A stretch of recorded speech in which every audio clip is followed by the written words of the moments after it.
Welcome to Leadership Beyond Burnout. I'm your host, Dr. Kimberly L. Wilson, also known as Dr. Burnout. And this is the show for women in leadership and emerging women leaders. It is my pleasure today to introduce Casey Carpenter. In her own words, Casey has four strikes against her. She grew up shy, scared, introverted, and highly sensitive. Now, as a young professional, she grew tired of getting passed over for promotions because she was so quiet. She almost got fired from her first sales job because of it. But she dug in, she turned things around, and developed her communication skills from the ground up. Her methods have been road tested and applied over the years and are so practical that you can use them right away. Today, Casey is CEO and founder of Speak and Own It Communications. It's a leadership communications firm. Her strategies give women leaders the tools to not only capture the room while speaking, but to apply strategies to connect and lead, and to do it with confidence. Casey's story of perseverance has inspired both men and women, and she assures them if she can do this with all those strikes against her, that you can rock it too. Let me bring Casey to the stage. Welcome, Casey. Thank you. It's good to be here with you. I am so honored to have you here today. And one of the things that I really want to share, I just love the name of your business, Speak and Own It Communications.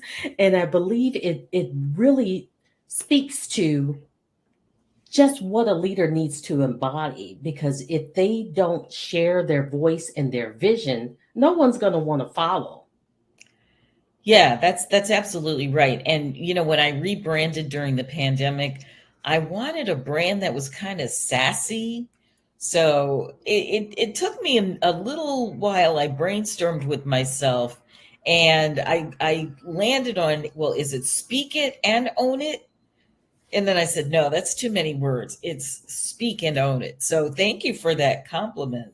Oh, absolutely. So I'd love to hear about that turning point and being so quiet. What was it like even coming up in the ranks, being so quiet? Because most of the time when I think of sales, and I've not been a sales professional, it seems like it's so aggressive. Mm, that's a good point. It can be. And I think the big lesson for me was that you don't have to be really the loudest voice in the room. You don't have to be the most aggressive or the fastest person, that you can still be successful in sales. So, yeah, what was it like? Well, I was fortunate enough after a few bumpy fits and starts in my career, but I got really fortunate enough to land in an environment that had the training that I needed. It was a very homogeneous environment with tons of young people. Excuse me, and take a drink of water. Oh, that's fine. You can buy. Yeah, it's getting a little scratchy there. But tons of young people. So we were all really similar. And everybody was aggressive in a good way. Like, we wanted the business, we were hungry. Mhm. And the company had the best tools in the market, it had the best collateral. And quite frankly, we were the darlings of the industry because we had a certain look. I got to tell you, we were cute. That's really what it was. We were kind of cute. And we all had that young, kind of fresh faced look. Mhm. So I was in this environment, and even though I was always quiet, I do have a wicked competitive streak. I want to win. Okay. So I indeed, I did. I got tired of sitting in the back and being thought of, oh, she's good at what she does. It's kind of like the difference between farming and hunting. I Hmm. probably I won't always be the most assertive farmer. I mean hunter, excuse me. I'm a great farmer, Mm. but I had some really good ideas. I was passionate. And so I started to lead with that excitement and passion about the work. And that worked for me rather than always being so quiet because, you get thought of as the nice kid, the worker bee, the do bee, the good girl. Right. And you can get passed up by being that way, frankly. Absolutely. Absolutely. I've come across many women who feel as if they are caught between that, like you said, that nice girl and fear being called the bitch if they're overly aggressive or overly assertive. So they're not sure where to land to make the best fit. And sounds like you've road tested and honed those skills. Yeah, yeah. And I think the environment also really supported me in doing that because yeah, we were all probably under 30 and we were Okay. like mavericks. We were really hungry and we knew that in most of the accounts if there was any competition that we were Mhm. going up against, chances are we would win all the business. Okay. We stood out and the product was excellent, the collaterals were excellent, as I said before. So it was like the perfect storm. It was the right time in the right place for me, the right environment, the right people. Okay, so this was 30 years ago. Hmm. And I am still friends with a lot of those people today. And if Wow. you were to call them at 3 in the morning and say, what was the best job you ever had? They would tell you the name of that company. Wow. Wow. That's Yeah. definitely cultivating some relationships. I don't know many people who maintain those working relationships. Now, the women that you tend to work with who really want to speak and own their positions, what are some of the challenges you feel like they come to that you've been able to solve and help them? Yeah, well, the workplace is such an interesting animal these days. Frankly, Absolutely. I'm grateful that I can work with people on the outside as a consultant and not have to get on the 7:02 train every morning to go down to the Wall Street area, New York City, because there's a lot going on. I mean, people are still sorting out their schedules Hmm. from return to work. Uh, And right, and so that in and of itself presents communication challenges because we need Betty to collaborate with on this. Oh man, Betty's not in today. She's off today. Okay, right. well, let's hit her up on video. So there's it makes a kind of clunkiness that's added to our communication.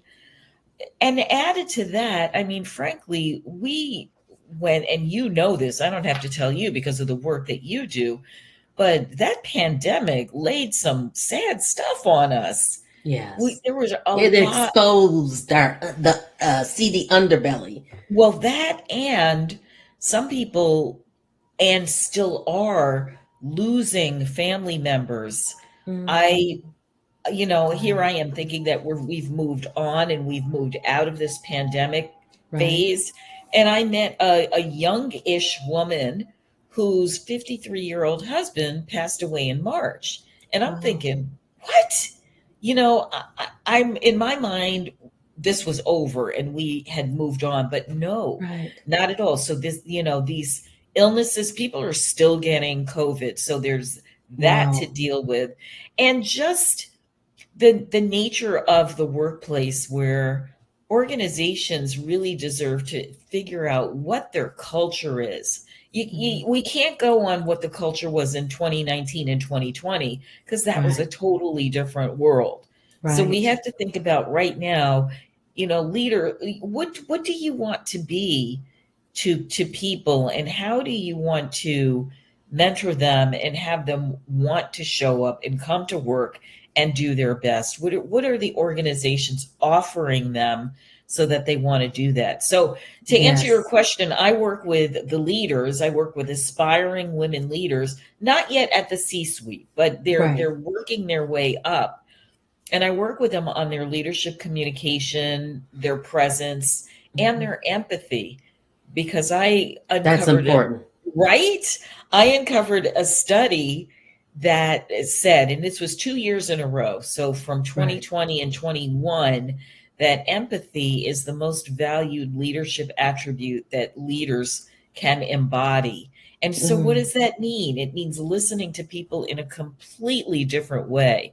It means looking at them for what's really going on beneath the surface right. and asking more than superficial questions. Don't let people get away with that. What's the unmet need that they're showing up with? And how can you, as a leader, as a superior, as a boss, how can you support them and help them not only get what they need to do their job, but maybe the also underlying emotional support that they need?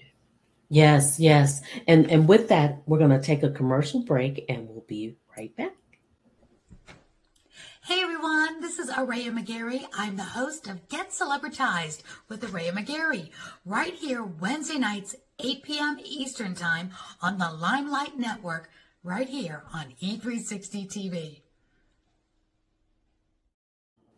Welcome back. And you posed a very interesting dynamic about empathy being one of the very most important leadership traits. And I think one of the challenges with having empathy is being so overly empathetic that leaders begin to feel the burden to resolve the issues rather than, sharing how to funnel employees to the right resources and the Mm. correct supports. I don't know if you found that they felt burdened or burnt out by being overly empathetic. Some do, and some are have gotten really good at listening and hearing and directing employees to the right resources. But you'd run into some who were really empaths, like me, and that's when it becomes difficult because you care so much about people that you start to take it on, and you're worrying about them after work is over. Yes. So yeah, I mean, there are all kinds of people in corporate America, right? And even though it can be a challenging place and there are a lot of hard skills that are needed, there's also soft skills that are needed. Right, right. Do you feel like those soft skills are as valued? Because when I was reading, I believe it, I don't want to mess up the study, but it talked about how some of the DEI and other soft skills and training were not as valued, even though women were getting this type of training. Hmm. There's work to be done for sure. Okay. Yeah, there's work to do. I think in terms of the communication piece, it's starting to come around, Mhm. and senior leaders are starting to see how important it is that their direct reports stop and really listen to their team members. What are they saying? What are they struggling with?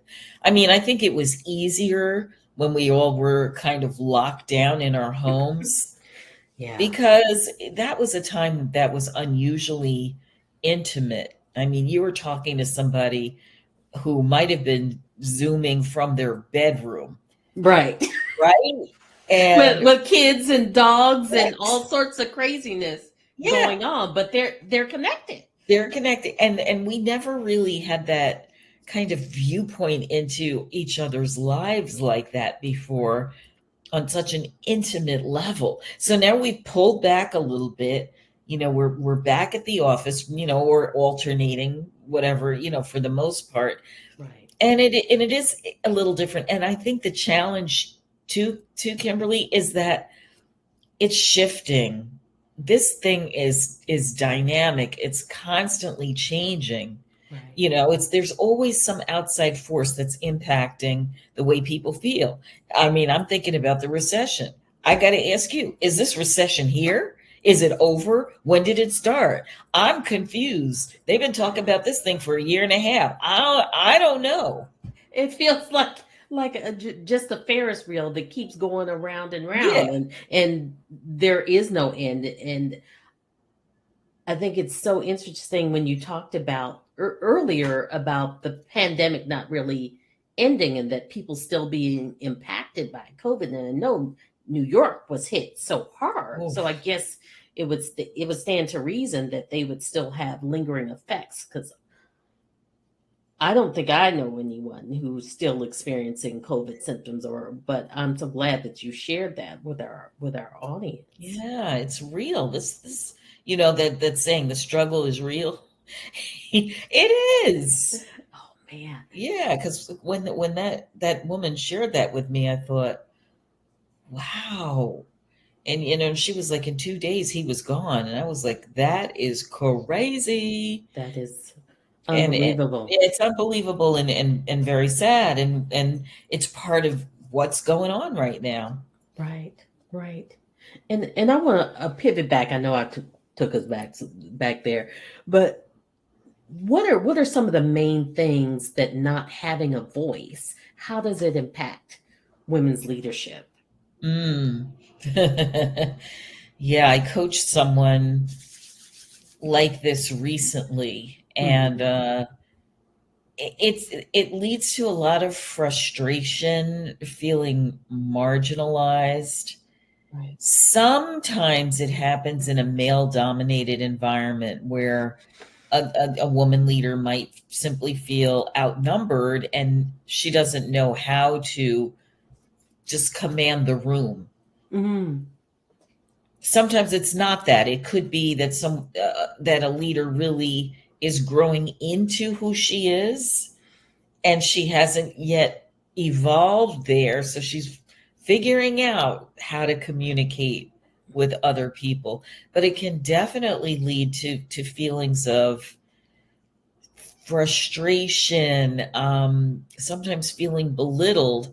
And this is an interesting description of feeling that who she is doesn't match her title. So the title might be senior vice president, Right. but because she's not feeling that she's walking and living into that, it makes her feel more junior. Yeah. So there's a misalignment between impact and her title and her sense of self. Yeah, exactly. Wow. Yeah. Wow. Yeah, Do very you well feel said. like that when they don't have that sense of self that matches the title, that peers or juniors don't respond to the title either if they're not speaking and owning it? Oh, yeah. I mean, that could cause a loss of respect, or having to work hard to get people to hear you and respect you. Yeah. Whereas it could be completely different for somebody else who just says what they mean, and they don't care how it comes out. They're just talking. They're just saying. Right. So it's interesting to examine the workplace environment and to look at senior leadership and ask, what kind of communication environment do you want to cultivate here? Do you want an environment where everyone is heard and everyone is heard equally? Right. Or one where people are silenced by being overpowered by the Yeah. loudest voice in the room. Oh, yeah. That definitely happens. And sometimes they just give up. They're like, well, that's just the way it is. After being repeatedly looked over, passed over, or I think the thing that would irritate me the most is interruptions.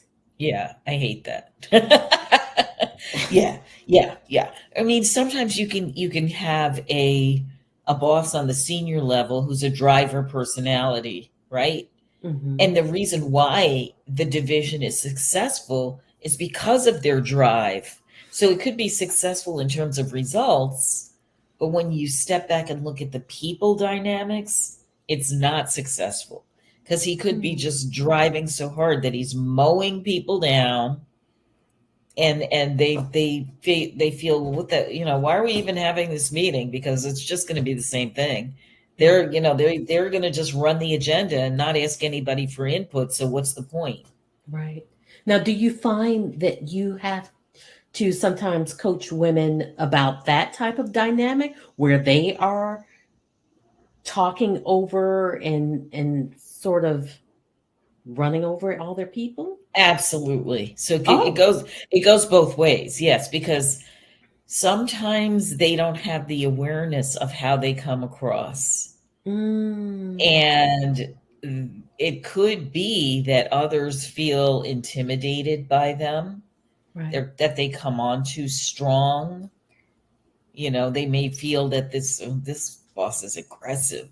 I just want to say what I got to say and then run away. I don't even want to be in her presence. Right. So absolutely 100%. And the way that I get there in my practice is I do what's called a 360 assessment, which is it's an instrument, or I do interviews myself where the leader who I'm working with will have me go out and interview their peers, their direct reports, and their boss. So that's why it's 360, because you're getting Mhm. that 360 scope of Right. what's going on.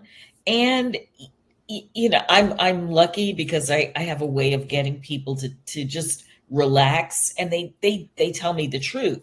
They tell me what's really going on. Right. So it's all anonymous, it's all confidential. I compile a report, and then I sit with the leader and we look at it, and we talk about, okay, well, what themes, trends, and patterns do you see here in this report? And Mhm. if a lot of people are saying, oh, well, so and so is abrasive, we got to look at that, Right. right? Right. Right. So I'm getting ready to throw a bomb in here, but we're gonna take a commercial break before I hit you with this one. Oh, go Okay. ahead. Hi, I'm Sarah Stockham, and I'm host of Simply Sarah. Join me Thursdays at 3 p.m. Pacific on the Achieve TV network for the best energetic tools to elevate your amazing life right here on E360 TV. Okay, we're back. You ready for the bomb? I'm ready. Throw it. So you triggered something in me when you Mm, said abrasive, hmm and when I think about the workplace culture, and we think about different cultures in there. There are some cultures that are often seen as abrasive and told that they are abrasive simply because of who they are and the skin wrapper they're in. Have you found that and had to Mm, possibly correct the perception hmm. in the workplace, or that hasn't been your experience yet? Fortunately, not a lot of it, but some, Mhm. and can I call it out where I think you're going? Absolutely. Okay. Yeah. So perhaps dealing with women of color, Mhm. and depending on how they're showing up, there may be a certain response or reaction to that. Mm. So we do take a look at that and look at the dynamics of everybody else who they're engaging and interacting with, the stakeholders. And yeah, I just remembered something when I was working with someone who yeah, it was more that this person was just breaking a lot of glass, just Mm. demanding. That's the Mhm. word I'll use for them. That was the perception, that they were demanding. Really good at their job, though. Mhm. So the work was impeccable, but yet there were these personality quirks that made it hard for some people to work with this personality type, this particular style. So yeah, same thing. We do the 360. We take a look at the feedback. Mhm. I have them reflect on the feedback. What do you think? Tell me how you would want your colleagues to view you, Right. and what behaviors will support that, so that we can incrementally start moving them away from some of those behaviors that might be construed as obnoxious. Obnoxious. Obnoxious. I Yes, I that's a word that I've heard. Wow, that I would know. definitely be sobering to hear that feedback that your leadership is obnoxious. I know. I know. And sometimes they're not aware of it, and sometimes they are aware of it, and maybe it's an issue where they feel that they haven't gotten what's promised. So they're being vocal about it. Right, right. And so then sometimes I have to ask, well, if this were a dude, would it be viewed the same way? Got to That, look at that. that's an excellent question. And when I think about women who don't have a voice, I often think about them just experiencing burnout because there's a lack of this feeling of professional efficacy in their ability to control the outcomes in their world.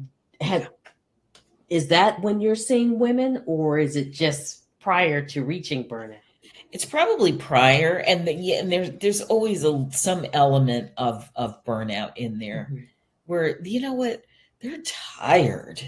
I don't have to tell you, they're just worn out, and it's because a lot of the women I coach are, how to say it, maybe in the 40 to 55 span, where they have families, so there are kids and perhaps a partner, and just those dynamics of getting, keeping the family together, dinner or soccer practice, or I'll never forget, I was meeting with a client, and she said, would you believe my kid just told me that he needs an apple pie by tomorrow?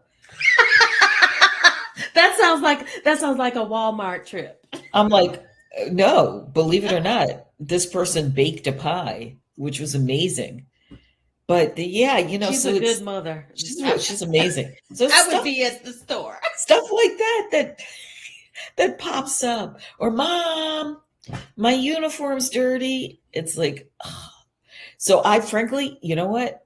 I don't know how they do it.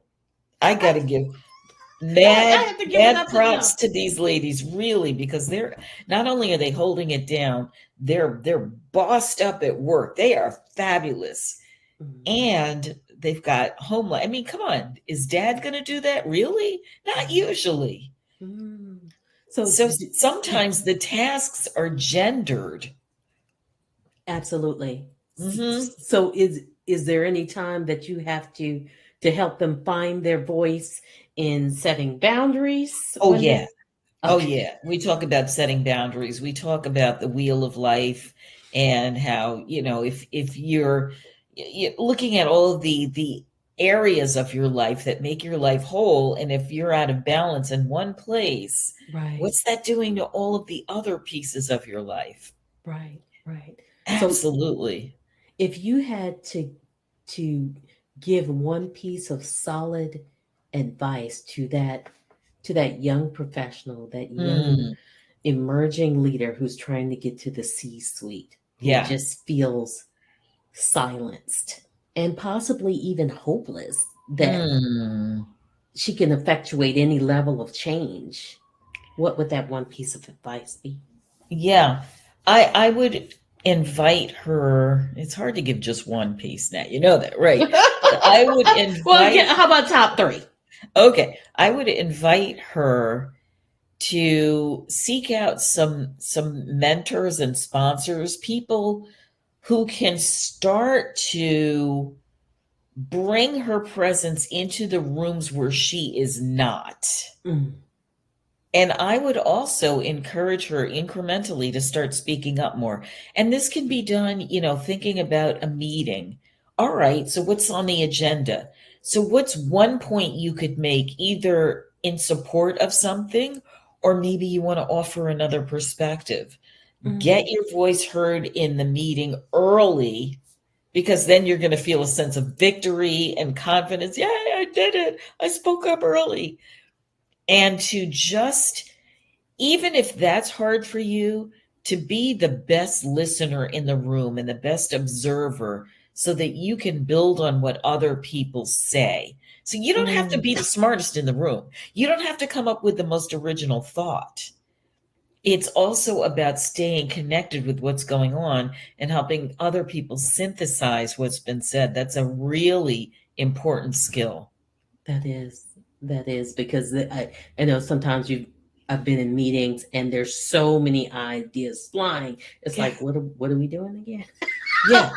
Like, Yeah. can somebody read back to me, because are we doing this one or are we doing that one? So Yeah. Yeah. And if you absolutely. have one person who's really good at saying, I want to take a pause for a minute and go back to what Sarah said, because Sarah said blah, blah, blah. So she's edifying and elevating Sarah. And then I want to build on what Bill said, because if we combine what the two of them said, maybe we've got a viable solution. And I'm going to invite us to consider that. Right. That is some wonderful. You really gave our listeners some nuggets to be able to begin to open up Oh, and good. Good, and good. develop. And I put your website down here if they want to find out more about how they Perfect. can speak and own it, and really change the trajectory of their career. And it sounds like their lives as well. Oh my gosh, what it does for your confidence? Skyrocket. Oh, wow. Wow. Yeah, yeah. Well, I want to thank you for being here with us. You've provided so many valuable insights and thoughts and things to consider. And I know that someone's life has been changed just by listening to some of the nuggets that you've had to share. Oh, thank you. Thank you so much. Thank you for having me. You're welcome. So until next time. Absolutely. Thank you for watching today. I'm Dr. Kimberly L. Wilson on Leadership Beyond Burnout, and I'll see you next Thursday at 5 p.m.